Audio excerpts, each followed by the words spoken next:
Dr. Darnyelle, welcome to the Woman Owned podcast. I love anytime I get the opportunity to spend some time with you, connect with you, and have you share your wisdom with our community. But before we get into your strategic insight around events and how you've used them to really catapult your business and your impact, I would love for you to start by telling us your woman owned story. Yeah, so I'm going to start back in 2004.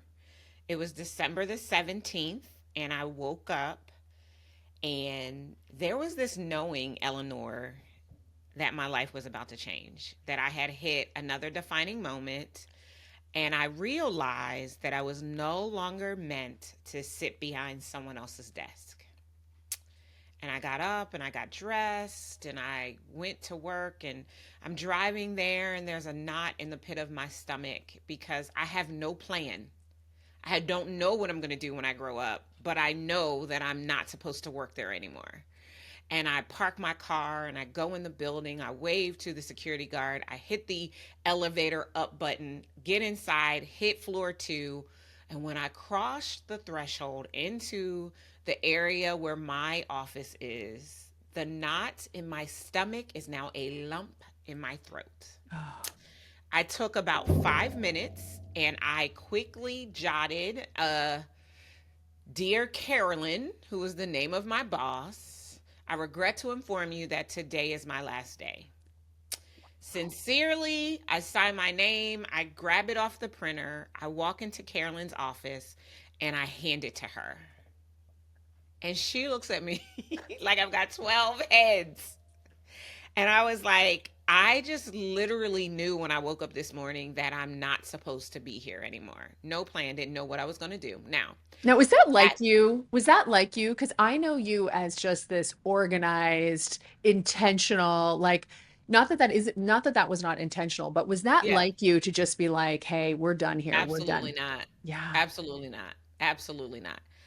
My faith was bigger than my fear in that moment. And I figured I am a what's the worst that could happen kind of person. And I was like, the worst thing that could happen is I have to get another job. Like, that's the worst thing. But the best thing is I might actually realize why God put me here in the work that I'm supposed to do on the earth. Mm. And I didn't know what I was going to do. So, what I did in the meantime is I had a Mary Kay Cosmetics business that I had been running part time. I did not know this. Oh, honey, I had a pink Cadillac in Mary Kay. I'm, I'm so jealous. I remember reading the Mary Kay biography when I was like 12 years old. And that pink Cadillac, that was just, you'd made it. Oh, of course you had a pink Cadillac. Of course you did. Yeah, I actually ended up earning two in my tenure. So I had a Mary Kay business part time, and I decided I was going to go full time until I figured out what I was going to do. Within 5 months, I was picking up my first pink Cadillac. I ended up building my unit to 500 women. I became number one in my national area, and I improved 468% in 12 months. Okay, so what was your national area, by the way? Where? So our national area, our national's name was Pam Tall. Mhm. And so she was mostly in Delaware. Yeah. She had a little bit in North Carolina, a little bit in Maryland, but mostly Delaware. And we were in the Emerald Seminar. Oh my gosh. I have so much to add. We need to do an entire other episode. We need to do a series on Mary Kay. But Okay. here's my question for you. Like when you look back on that experience, what did that, how did that prepare you for the success that came after? It was everything. Mm. If there were no Mary Kay, there would be no Incredible One Enterprises. I didn't know. I mean, I think the best thing you can do if you desire to be an entrepreneur, and right now you are a corporate professional, is practice in a direct sales company. Yeah. It's the best thing you can do. First of all, they're going to give you a tremendous amount of personal development. You're going to learn how to sell 12 ways come Sunday, Yeah. and you are going to fortify your confidence, which is what the sales conversation is anyway, right? It's a Yeah. transference of confidence. Having learned that, and that being the precipice to starting my own company, because I did Mary Kay full time for 2 years, and then in October or September in 2007, I had what I call my Britney Spears moment. Oops, I did it again. I traded one desk for another, so I wasn't sitting behind my corporate desk, but I also wasn't sitting behind my own desk. Yes. I was living the brand of Mary Kay Cosmetics, which it's easy to come into a direct sales company and be successful because it's a proven business model. Yeah. Starting your business from the ground up with no explanation of which strategies are going to work, yeah, that's all. That is not for the faint at heart. Before we get into that, oops, I did it again moment, because I'm fascinated by that. I started my kind of entrepreneurial career actually as a freelance journalist, because I wanted to Okay. go into journalism. I'd worked in advertising, but my real passion was writing. I wanted to go into journalism, and so I was a freelance journalist for a while. And the thing that people don't get about freelance journalism is that if you don't sell a story, you don't eat. Yeah. And so I had to learn how to sell 12 ways to Sunday, how to Yeah. figure out how can I tailor this thing to get in front of the editor to have them say yes? How can I uncover, what it is that they're looking for? How can I present this in the most compelling way? How do I Yeah. follow up? How do I make sure that I stand out? And I sometimes feel that grittiness of just being able and willing to show up day after day and sell is something that a lot of entrepreneurs try to kind of shortcut a little bit today. And it is like, when you have that skill set, you can feed yourself. Like, it is Mhm. one of the most valuable skill sets for It survival, is. right? And it's completely transferable. Like if you were great in sales in your full-time job, you can be great in sales in your entrepreneurial endeavor. Like you Yeah. have to first learn the differences, Yeah. right? Yeah. There's a little bit more at stake when it's your own thing than when it's somebody else's. And so you have to navigate the emotion that comes up when you hear a no. Yeah. And you have to get to the point where you understand that no just means they're not ready to experience transformation through you. Yeah. But once you get there, you can do amazing things through sales. Like it really can at any point in time. Like I tell my clients all the time, and I say this all the time, I'll never be broke.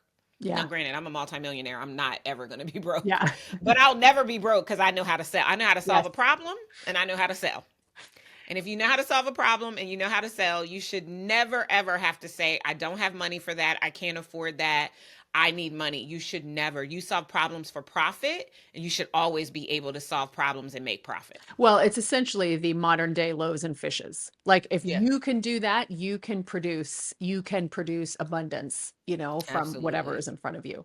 Right. Okay, so let's backtrack then to the oops, I did it again. Hmm. So you're 2 years in at Mary Kay, you're getting your pink Cadillacs, you are in the Emerald Inner Circle, you are lifting people up, you are moving makeup. Okay, you are Hmm. moving makeup Yeah. and I'm skincare, and then you I'm have schlepping lipstick. tell us what happens. What happens next?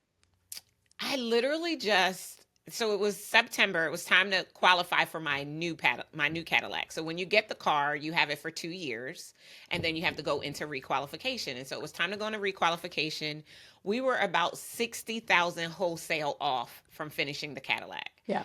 Um, Sorry, Mary Kay, but it is such a racket. Okay, it's just such a racket because now this is 2007, right? So Yeah. it may have changed now, Yeah. but to qualify for the Cadillac over the course of 90 days, maybe it's 90 days or no 6 months. Over the course of 6 months, you have to do 180,000 wholesale production. Oh my gosh. That's the equivalent to 320,000 retail production. That's You know like how many pink Cadillacs 25. you could buy if you That's had like three hundred 25 twenty Dior thousand dollars? lipsticks, by the way. No, just kidding. Correct. Like you could buy so many Cadillacs if you just so anyway, it's such a racket, but you do it because you want the pink car and only 2% of the people get it and Yep. all of that. So anyway, we were September is the end of the quarter. We needed to do another 60,000 wholesale to finish this Cadillac. Well, here's what I know.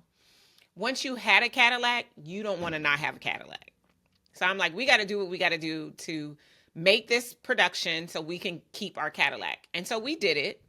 But when it was over on September the 30th and I put that last order in the system, Eleanor, I was burnt out. I was famished. Mm. And I remember going to bed and praying as I fell off to sleep saying, God, please show me what it is that you have next for me because I Mm. know there's got to be more to life than this. And that was that oops, I did it again. I'm still sitting behind someone else's desk. I'm not playing big enough. I'm not doing the work you called me to do. I'm making somebody else's name great. And so as I went to sleep, I had a dream. And in the dream, I saw myself walking into a building that had a marquee that read Incredible One Enterprises. And so when I woke up, and I don't dream in color and can remember my dream very often, so it was significant. So when I woke up, I grabbed my journal. I still have this journal to the day, and I wrote, "What is Incredible One Enterprises?" question mark. And I sat Eleanor until an answer came. And the answer was, "I want you to do what I purposed you to do." Now, I knew from the time I was 10 years old that I am here to use words to help people change their life. That's what I know about myself. And so I wrote that down. I was like, I'm supposed to use words to help people change their life. And was I doing that small scale in Mary Kay? Sure. Right. Mm. But I wasn't really doing anything substantial. And so it's like, okay, how am I going to do this? And so what that meant to me at that point in time was become a motivational speaker. Right. Well, I've and got the to get interesting out there thing I and I've think got to there speak. was, yeah, like it was about using your words Hmm. to change, My and we're words to sometimes, change. yeah, yeah, versus Mary Kay's structure or Mary, even Correct. though you were leading teams, et cetera. Okay, this is fascinating. Go on.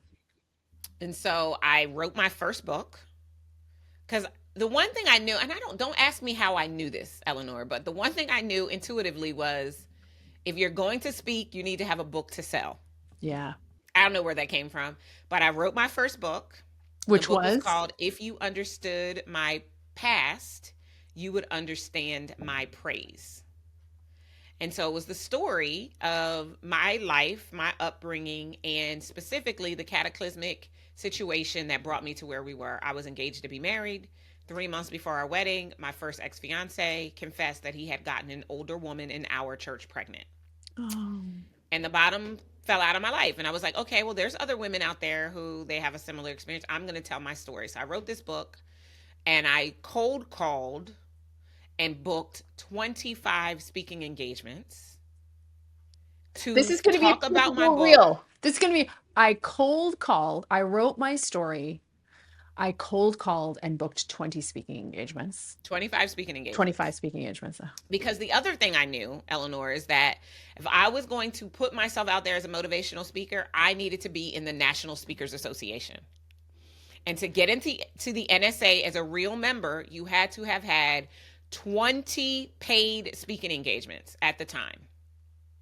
So I booked these speaking engagements. I got paid nominally, like, $500, $1,000, whatever. I sold copies of my book, and that was the beginning of Incredible One Enterprises. And so in our first iteration, I was a motivational speaker. Well, it did not take very long for me to realize that one speech at a time does not a business make. But it And does a whole lot of air miles and listen, fatigue, you know what I mean? And I don't know, listen, for me, when I was doing that, it also a whole lot of muffin top makes. Okay. yes, Yeah. absolutely. Absolutely. It was like, I cannot live out of a suitcase. This is not enough money. I got to figure something else out. And so when I worked in corporate America, I had been put through a coaching certification program because one of my last jobs, I actually managed the efforts of others. And Yeah. so the coaching was new and fun and exciting. And so all of the managers in my department got sent through a coaching certification program. So I had become a certified coach. And so I was like, okay, well, what if I get up on stage, I do my talk, and then I get people in the audience that want to work with me as their coach? And that was how I started coaching and the next iteration of the business. So first I was just a coach. And no Okay. And disrespect so, to all the coaches out there. yeah, yeah, notice, let's go through the timeline. So, motivational speaking, Hmm. sort of alone, approximately what time frame is that happening? Late 2007, 2008. Okay. Then you transition to motivational speaking plus book plus coaching, Plus life coaching, life right? coaching. Yeah. So I started coaching people 2008, 2009. Okay. And just as a sidebar with this, I was not doing well. Mhm. I was, I ended up filing bankruptcy. Mhm. I ended up going back to work Mhm. because I was not making enough money. Yep. And I had a lifestyle that I wanted to live, which meant I wanted to not live in my car. Yeah. Yeah. So I got a job. I humbled myself and I went back to work. Now, I did not go back to corporate America. Now, when I was in corporate, I made $120,000 a year. I took Yeah. a nonprofit job because I knew that that job I would work from 7 to 3 Hmm. and I would have time on nights and weekends to build my business because I wanted to be an entrepreneur. Yeah. And so I took that job. I worked very part-time coaching and I used all of my vacation to travel and speak. I did that for 2 years. By 2010, my business had done $88,000, I think. I made more than I made in the nonprofit. I made $88,000 and I decided to come back into the business full time January 1st, 2011. And that first year I did $143,000 in income. Mm. And we just went up from there. So then the next year, 200 and something, almost 200 and almost 300,000. Mm. Then 500,000, then 650, then Yeah. a million, then, like we just went Yeah. up from there. And so flash forward to where you are today and walk us through how your business model today and how it manifests that using words to help people. What was it? Using words to help people Change their life. change their life. Yeah. What does that Yeah. look like today? Yeah, so today I run a multiple million dollar company and I still speak. I host my own live events where I speak. I use my words to help people change their lives and the people in the audiences, my stage or other stages, hire me and work in my coaching program so I can help them to build their own seven-figure company.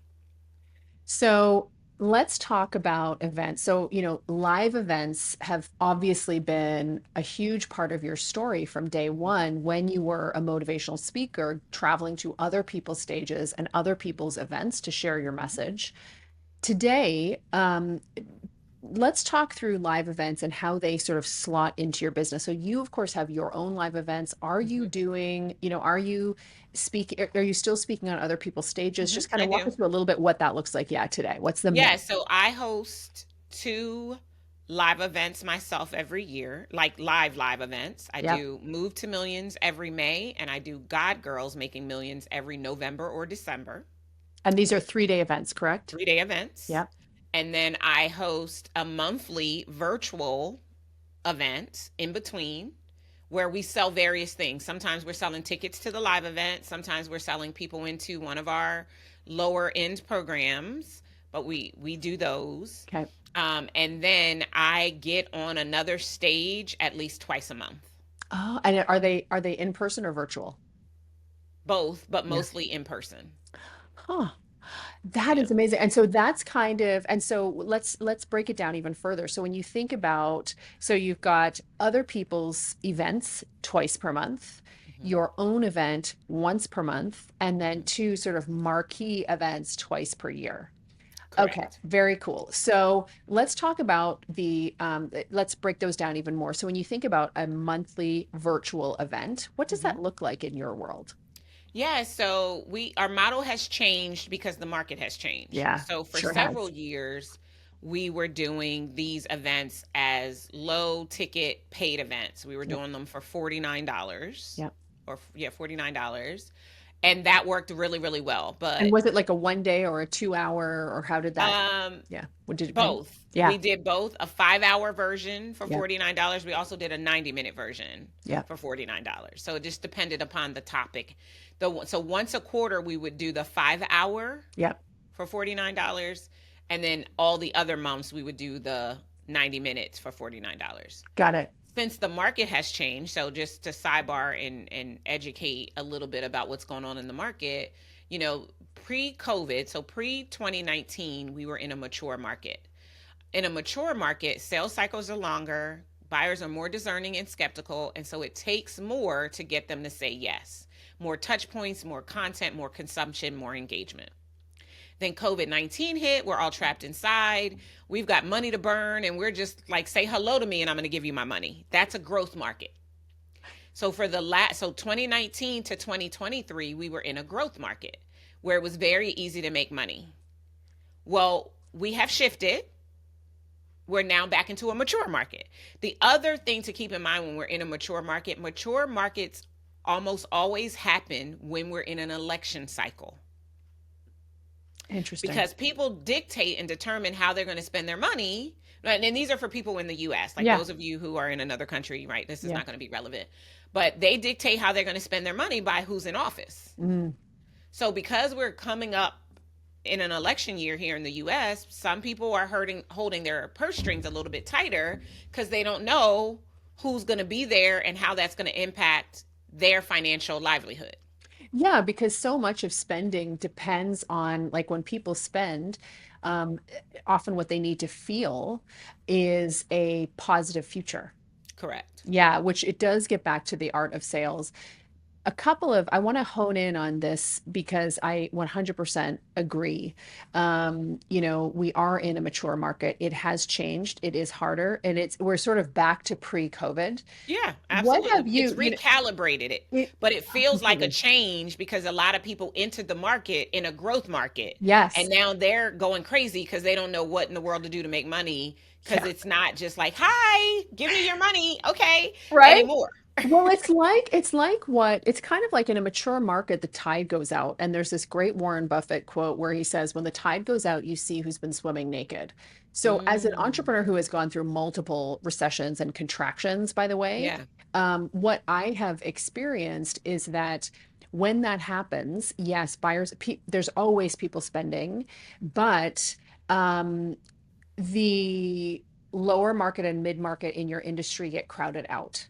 Like, so correct. you need to be good, You have to wherever be, you your have to piece of the demonstrate market, expertise in you a have mature to, market if you want to make money.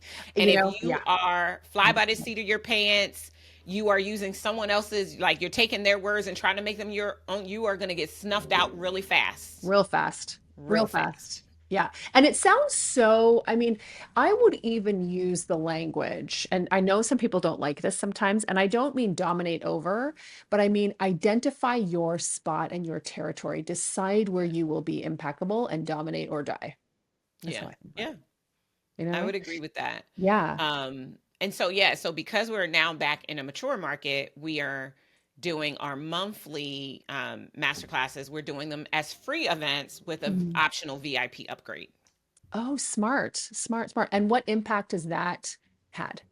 So we're getting a lot of leads, and Mm. we're still able to qualify and quantify those who will likely make another buying decision in the Yeah. sales process. Yeah. Smart. Very smart. So that's what we've been doing on our monthly events. And then, like, we have our, our Move to Millions event, which we held already this year at the time of Mm. this recording. Yeah. It was in May. Tickets to the event were $2,000 for general tickets, $3,000 for VIP tickets. We sold 158 tickets Let's to go. the event, which is Let's great. go. Okay. Yeah.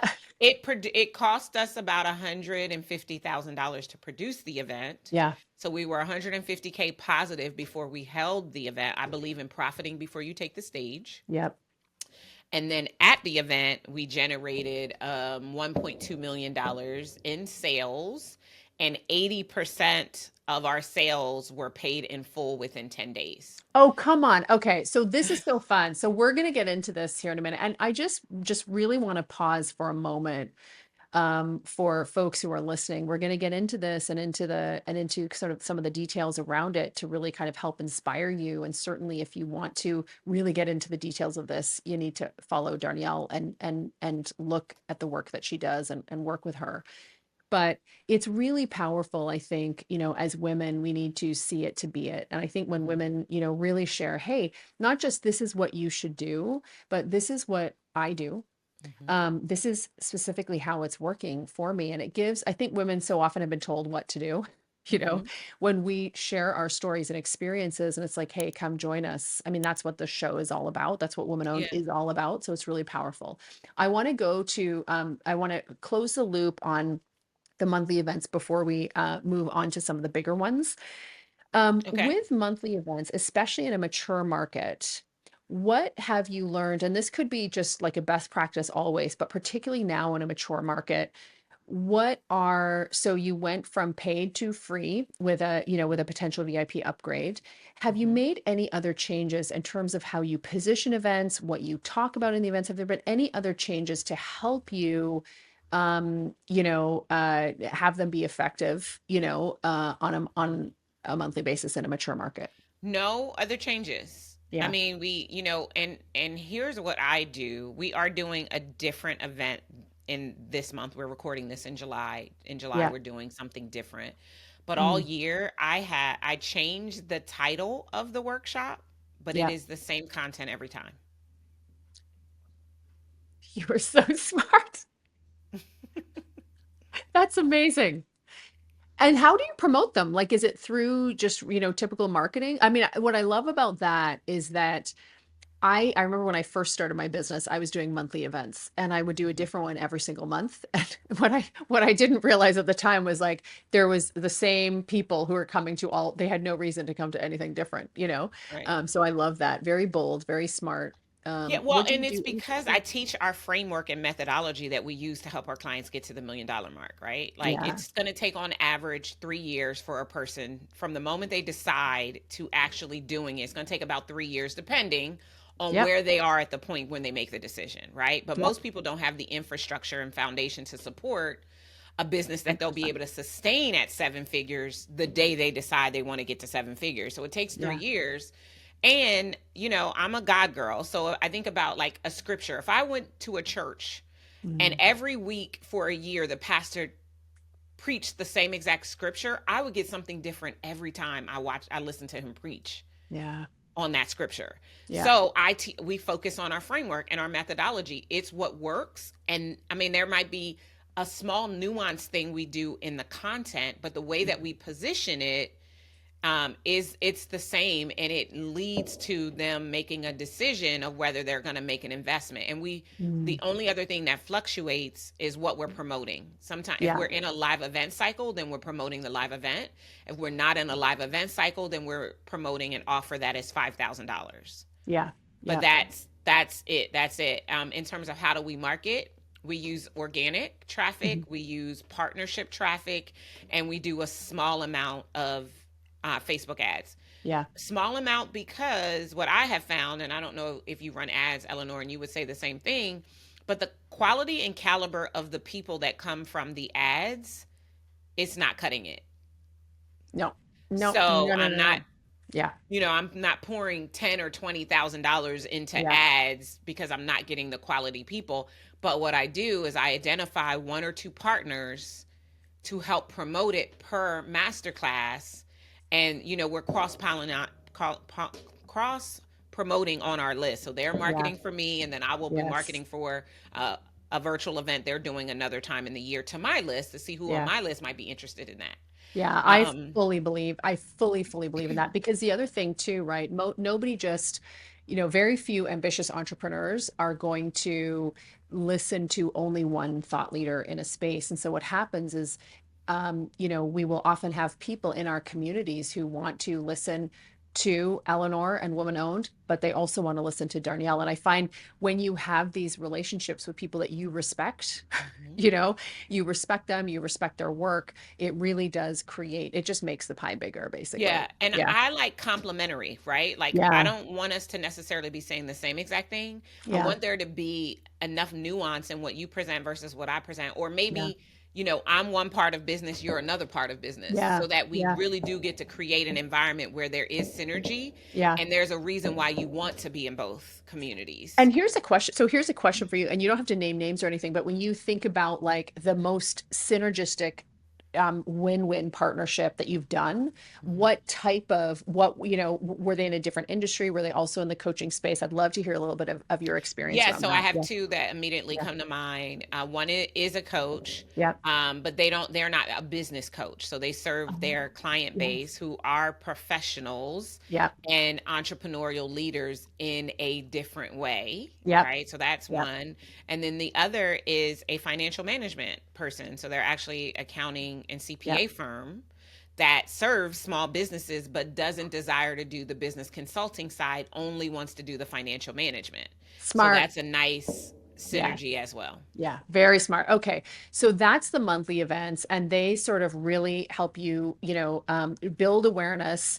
And they're a great way to move people into a live event experience or a lower ticket program that's going to be at around 5,000. Love Well, that. and you can honestly, now in a growth market, we were Yeah. doing our 5 hour events and enrolling people directly into 18 and $30,000 programs. Yeah. So you Yeah. can use a monthly, and it's basically a webinar, right? You can call it Yeah. a webinar, you can call it a masterclass, you can call it a Yeah. summit, call it whatever you want to call it. Yeah. But you could, from a 90-minute webinar, enroll people into a high ticket offer as well. It's Yes. just in a Yes. growth market, I mean, in a growth market, you can go straight to high ticket. In a Yeah. mature market, you want to think more of your, I think people call it a product ladder, right? We Yeah. call it the, excuse me, the leverage and scale continuum. Yeah. So your progression, your Yes. client progression, right? Yeah. Yeah. So it's easier to start with the lower end offer Hmm. in a Hmm. mature market. People are getting a taste of an experience, and then I call it the reservoir strategy. You Hmm. create a reservoir. So Yeah. at 5,000 or less, you get a whole bunch of people in. And then when you're ready to fill your higher end programs, you go into your reservoir. They're Yes. already familiar and indoctrinated to you, and Yeah. you pull some of them out into your higher level programs. Yes, yes, yes, yes. Very cool. Okay. So I love that. I love that strategy. And then here's a question on this that I know lots of folks will be asking, super technical, but at that price point, whether it's 2,000 or 5,000, is your call to action, like, is it a direct to buy, or do you do like conversations, or does it depend on what's going It's on? a direct to buy. Yeah, yeah, direct to buy. Okay, cool. So let's then talk about, so you're hosting monthly virtual events, and twice a year, you're doing your big events. And we just talked about Move to Millions. I Mhm. saw all of the marketing around that, and some of the stories and recaps and stuff live. It was very cool. So so let's recap the numbers again. So before you even hit the stage, you've profited 150K. Right. So we brought in $300,000, give or take, Yeah, in ticket sales. 158 tickets were sold for the event. yeah, We had three sponsors. Our three sponsors generated a combined $50,000. So that took us to $350,000 before the event started. hmm, It cost us about 160,000, I think, to produce yeah, the event. So the leftovers was actually like around $170,000 is what yeah. before I said thank you for coming, we had in the bank. It was It already really was. pocketed at that Really, point. thank you for coming. Yeah, it really was. It Right. really was. So a couple questions then about that. When you think about that event experience, so it's a 3-day experience. Where was it? It looked someplace sunny. Was it It Florida? was in Northern Virginia. Okay, Northern Virginia. So you have the event. It's a 3-day event. The people who come to that event, and Mhm. you've run, like, we're in a mature market, but you also have a mature business. You have 16 years in business. right, 16 years in business. So who are these people? What have you like learned about filling events like this, selling tickets at $2,000? Like, who's coming, Mhm. and any sort of insights on folks, especially now, because we're really moving back into the live event era. What Mhm. have you learned about the keys to success in selling live events, especially high ticket live events? Yeah, so first let me say we never stopped doing live events. Even when Mm, COVID yep, happened, we pivoted. So we yep, had an event that we had already sold maybe 40 tickets to. yep, So we invited those 40 people in 2020 to come live to the event, and then we yep. sold an additional 250 tickets virtually. Okay. So we Yep. never stopped. So just Yeah. to say that. Yeah. One thing that we did differently this year is we did raise our ticket price. So in Yeah. 2023, our tickets were $1,000 or $2,000. Yeah. And I wanted a different buyer in the room. So Mm, that's why we raised them to 2,000 and 3,000. So the yeah. people who came to Move the Millions this year were businesses that were already generating six figures and multiple six figures, that were ready to go to the next level and seeking new community as they do. That's who came. And so our numbers were less. So comparing to 2023, we had 190 tickets sold Mm. versus this year 158 tickets sold. So we But got what was less the people impact at on a higher profit? price point, Yeah. better caliber people, which is why we did $1 million+ in a day and a half, really, because you make your offer halfway through the second day. Yep. And 80% of those people paid us in full. The offers, just so that you have that, were 18,000 or 36,000 that Yeah. they paid in full for. Yeah. Let's go.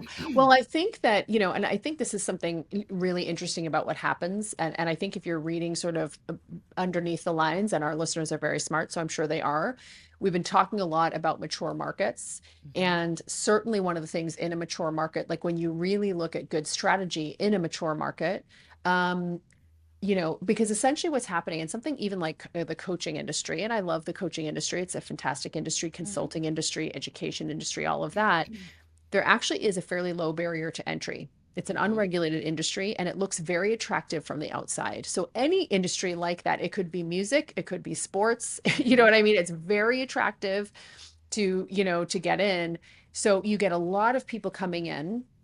And what that means, and I actually have no problem with that, but what that means is that most of the riches go to the people at the top. And so you Mhm. want to really define, you want to really get focused on who is your market. And what we see in Darnyelle's strategy, and certainly with us as well, it's really niching up and making sure that we are work, because there's a lot of people who can help people who are beginners, but Right. to really help people who have mature businesses, who have established businesses, who have successful businesses is a different caliber, and they want to be around each other also. We've certainly Correct. found that. Yeah. Yeah, and it Yeah. is important. Like the one thing that you said, I just want to double click on to make sure that everybody listening got it.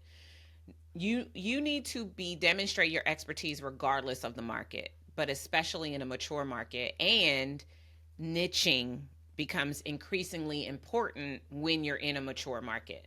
Yeah. Because what we found, and we did a survey at the live event, the people that were in the room, so we had, I'm not going to be able to give you the numbers exactly like I Yeah. probably could have a couple of weeks ago, but let's say we had 40 people that were there that were at $100,000 a year, Mhm, right? We mhm. had 30 people that were there that were at least $300,000 a year, and then 25 people that were at least seven figures a year. And then we still had some newbies that were, it's Yep, yep. aspirational to get to the $1 million mark, because you're always going to attract, when you have a really strong, powerful message, you're always going to attract the people that it's aspirational for. Well, I mean, and you and I would have been those people at one point in our careers Absolutely. where we're Yeah. like, And we I want wanted to to be in be in the that room with room. the people who were doing where I knew I wanted to go, right? That's right. Yeah. And so I did a reception for the 25 people that were already at seven figures that were in the room. I did a reception for them in my suite on the first day.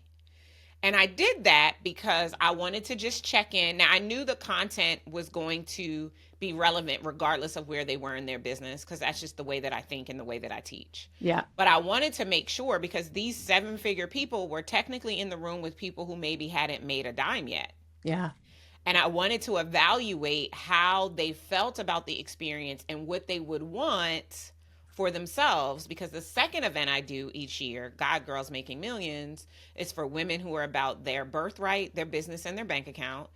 Those women are doing $500,000 plus, and they want to be in a room with other people who are at the same level. They don't want to be in the room with people who are just Yes. starting their business, right? Yeah. Yeah. And so that niching down and getting really, really clear about who you serve and putting your requirements in place. Like, it Mhm. might be painful, it might feel hard. The biggest reason why people don't create a niche is because they're so afraid that if they do, they're going to isolate and separate themselves from people. But that's what you want, because the cream rises to the top, right? And you only want the 100%. people who are truly interested in what it is that you offer, because your conversion rates are going to be higher than if you had a sample size that was filled with a lot of people that weren't really truly your market to begin with. Yeah. And so it kind of skews the data when you allow anybody to participate, when you know you're called or desire to work with only one subset of people. And it's hard, It's so especially hard. in entrepreneurship, right? Like, we just look at the statistics around small business,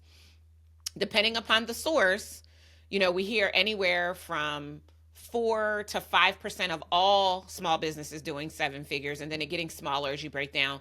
Mhm. 2.35% if you're a service based business, that's me and you.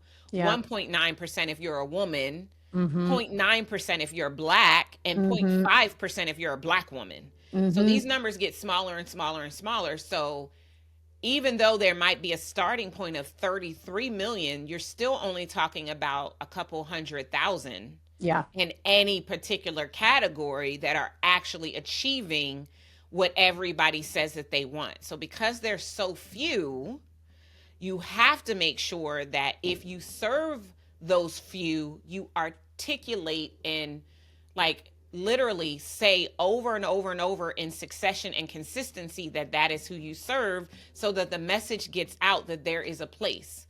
And I know you feel this way too, Eleanor, that there is a hole in the market in terms of service delivery for the businesses that are doing at least 300,000 but not yet a million. There's almost no one serving them. There's a lot of people helping people get to 100K, 200K, and a lot of people helping people over the $1 million mark, but there's almost no one doing that 300K plus population. I do that population. FYI. Eleanor Same, does that right? We're population, like, right? because yeah, and it's interesting because I think there's fewer people who can actually help them. Mm-hmm. But it's a fantastic, it's a fantastic marketplace. But It yeah, is. there absolutely is, and Yeah. I will hear all the time from our clients who are like, you were so hard to find. I just spent a couple of years around awesome humans. Maybe I was in this program or that program, like amazing humans, but I felt like I couldn't share what was going on in my business because my problems were what they were, their goals. Yeah. And so it becomes, Yeah. it becomes a different conversation. So I'm so glad that we're hitting on this concept of niching down and how important it becomes in a mature market, where buyers are more discerning, where they are going to, and because they're discerning, they're spending more time researching. And if you are not double clicking on that niche, who you serve, how you help them, like really making sure that that's clear. Now you're all of a sudden projecting into the market a watery, watered down message, and Right. ballers ride with ballers. Right. So if you're not showing up clear, the person who got to that 300K mark, look, they're a small fraction of the market. Right. They have options. They're going to go to somebody who is. So this is a really powerful conversation. But getting back to this idea of the event. So I love this strategy of, if you know that even though you've been incredibly clear, you're going to attract people who are aspirational. So some of them are going to be at that seven-figure mark. So you kind of had an opportunity to sequester them a little bit, build that relationship with them, which was really effective. Did you pivot anything in your event as a result of what emerged from that reception and the insights you got there? In terms of the content, no, because I knew going in who was coming. So we Yeah. do a really good job of getting data at the Mhm. point of registration. So Yeah. when I built my content, I built it knowing that I was going to have a cross section of people in the room, and I wanted Yeah. to be relevant at every level. Yeah. Um, and so because I knew that, I just wanted to carve out to them because I have a program for people that are at seven figures, and I was not going to be making an offer for that program from the stage. Yeah. So I wanted them to know in advance that if they were interested in continuing to build community inside of this community as a micro community, then they could go to our enrollment center and learn about our Legacy Collective, which is our seven-figure program. So that served really well because we had several of them enroll in that Yes. program because they liked the vibe and the energy in the room. They liked the things I taught from stage. When I do business makeovers, I do a cross section. So I Yeah. do one person who is not yet at six figures. I do one person that is around 300,000 trying to get to a million. And I do one person that is over the $1 million mark from the Mm. stage, demonstrating my skill sets and how I can help business at each level so they can see themselves inside of my community and how I could support them. Oh my gosh. People better be taking notes. You better be taking notes, okay? Because she's dropping gold here. All right. So I think one more thing that I would ask you about the live event and just the incredible financial success that you had coming out of the event. What is one thing that you think people get wrong inside live events that really impacts their ability to convert?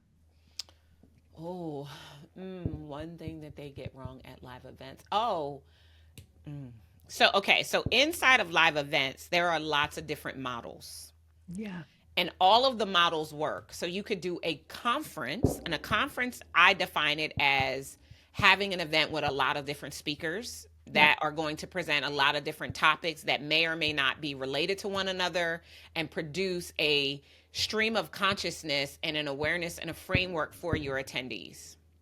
What I find is that when you have a conference, your conversion is lower than if you have a live event experience where you are teaching from your system and framework. Yeah. And so, and when you are teaching from your system and framework, you have far fewer speakers. Yeah. And typically the speakers are people from your own community that are demonstrating the value they've gotten from being inside of your community, and not these people that you spend all this money flying in and paying speaker fees because they're a big name. Yeah. And then I also believe that big name people don't fill events, They especially do in not. today and age. They do Yes. not. So right. They do Because you know not. why? Because I can go to YouTube right now, and if I want to hear whatever person, they have they have a multitude of their speeches from lots of places they've gone that I could go listen to right now.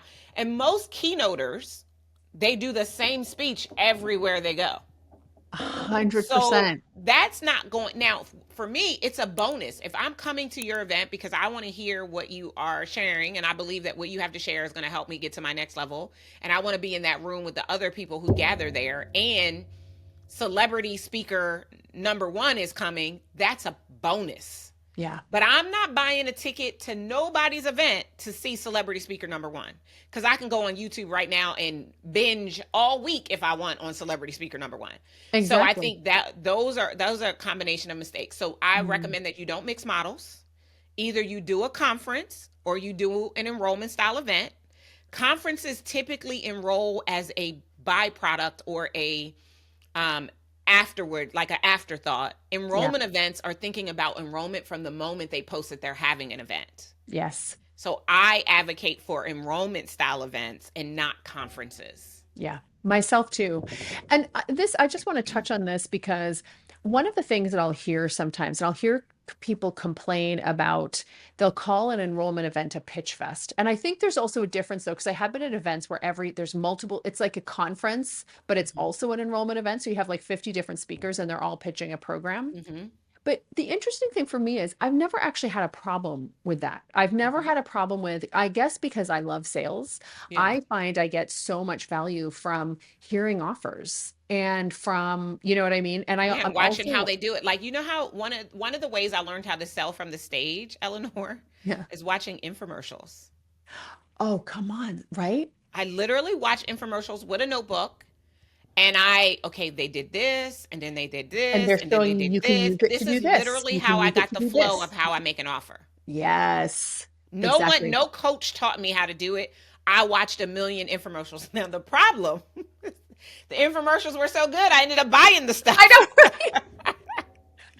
I know, I ended right? up Look, it buying takes it. a lot. It But takes a lot. that's the way I learned how to Yeah, sell and make an offer from the stage, is through watching yeah. infomercials to make sure I would hit all the things you need to tell a person before you ask them to buy something. Hmm. The way that you pull on the impact of the problem, the way you talk, like all of those little elements. And I have this really cool cheat sheet that we give out now where we teach the elements that you need to have in your signature talk to be able to position a sale at the end of it, Yes. based on things that I learned from watching Oh, so infomercials over powerful. the years.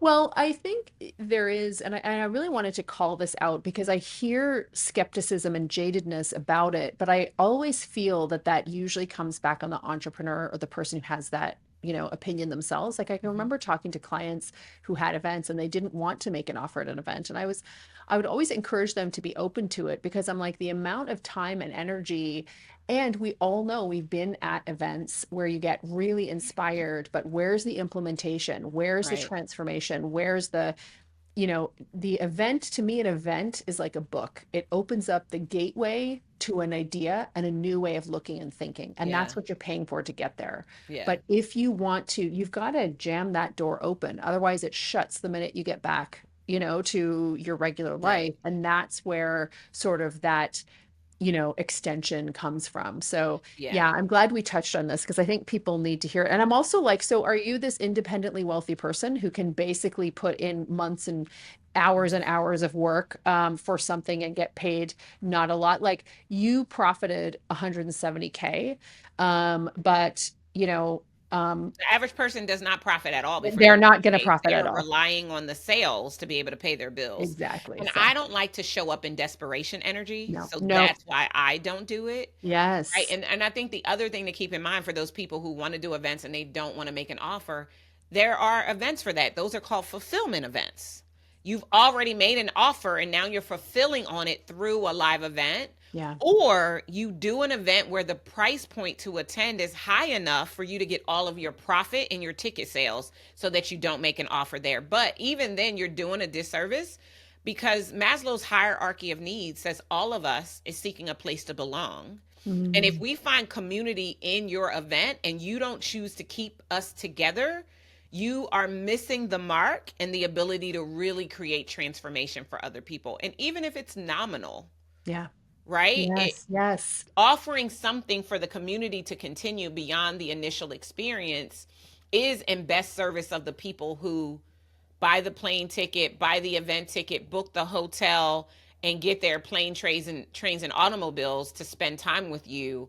It's to serve them beyond you, and I think it's selfish to Yeah. not offer them something that is going to allow them to continue living in the energy and the community that was created. Amen. I so appreciate you joining us, really walking us through, taking us behind the scenes of your business, sharing where should people go who maybe they want to come, they're in that group and they're like, God, girls, you called. You know what I mean? They want to come to the event or they want to come to one of your virtual events or just kind of get to know you and your work better. Where should they go? Yeah, if you go to movetomillions.com, that's a digest page. And from there, you can learn about my podcast, my book, our monthly master classes, my planner, our all the things are there. Everything you could possibly want to learn is going to be there. And it will also link you to how to find me on social media, on LinkedIn, on Instagram, and on Facebook. I so appreciate you. Thank you, Queen. Yeah, thanks for having me. This was awesome.